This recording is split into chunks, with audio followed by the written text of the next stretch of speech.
I normally greet you guys by saying good morning, sales team.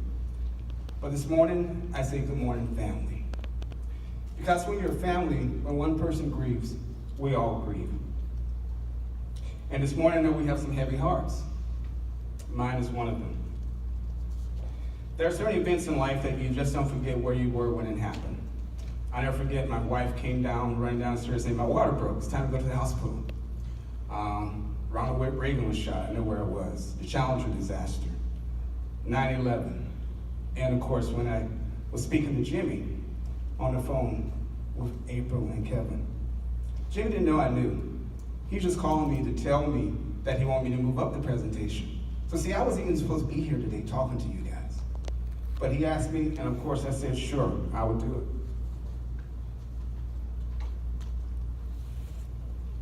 And thank you for indulging me. I know I had a moment on the phone, and I appreciate that.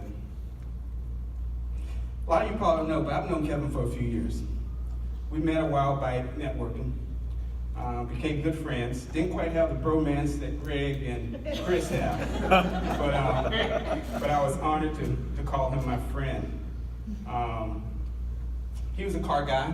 I'm a child of the 60s, so we talked about cars, particularly muscle cars. And when we would meet, we talked more about cars than we did business. And when I came here at the beginning of the year at this chapter, who greeted me but Kevin? And it was nice to see him and have a friend in this chapter. We became seatmates. We sat right next to each other every meeting. And it was good, again, to see him every week. Kevin came to my rescue a couple times. I'm a little older. I really don't do Facebook, email, and I'm getting better at it though, so work with me. But I'm more of a let's talk on the phone, let's meet in your face kind of guy. So every now and then I'll miss an important communication. And again, Kevin came to my rescue. One of those important communications was, I came into the meeting, 7:15, a little bit before it started, and I saw Tanya across the room. She's waving at me all excitedly, and I'm waving back at her all excitedly. And she looks over at the breakfast table, and I look over at the breakfast table. It's empty. I'm like, okay. She's shrugging her shoulders. I'm shrugging my shoulders. So then she quickly walks over to me, because Mickey was here that day, Christine was here today, we had a lot of visitors. She said, Rick, you know it's your day to bring breakfast. I said, oh crap. Well, I didn't say oh crap, I know what I said. And of all the days, you know where my car was? My car was in Kevin's shop. And I caught an Uber that day to the meeting. So I quickly turned over to Kevin. I said, brother, I need your help. He said, come on. So we hopped in this big old dually truck, which I almost need a step ladder to get into because, I'm not that tall. And so we hopped in this dually truck, raced over to Publix. He went on one side of the store grabbing water and juice. I'm on the other side of the store grabbing bagels and donuts and whatever I can grab. We hopped back in the dually, got here as fast as we can. He hopped the medium in the middle of the street. You can do that when you have a dually. And we made it here just in time to have the breakfast set up.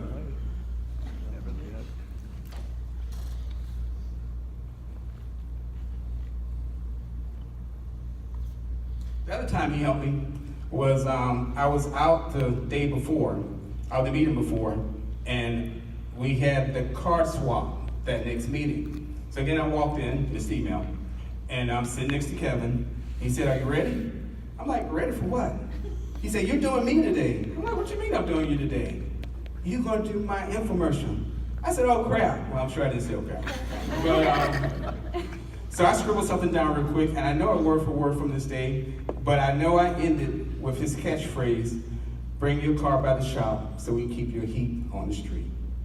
And again, Kevin, I thank you for again coming to my rescue. Shortly after that, he left the chapter and he was replaced with April. And as Steph said, boy, what a spirit, what a joy, what energy that she had, what enthusiasm she brought to this chapter. She just wanted to be a part of it. She jumped into the role of the card box. And if she was here today, she'd probably win the best dressed costume by wearing that tutu, and we would all be so happy for her. But like I said earlier, there's a lesson that I woke up in the middle of the night that I was just compelled to share with you.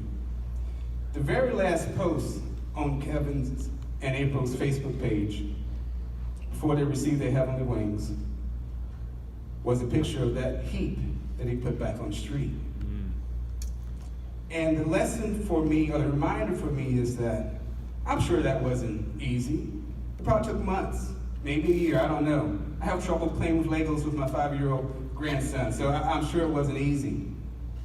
But they never gave up, you know? I'm sure he got some bruised knuckles, some sacrifices they had to make it happen. But they never gave up. They had a dream. That dream they turned into a goal. They put processes and procedures in place to turn that into reality. So guys, when you want to give up, think about Kevin and April. When you don't think you can achieve that goal or that task, think about Kevin and April.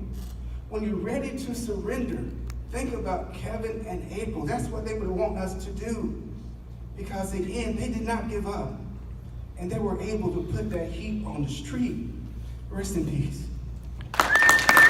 Good job, Kevin. Good.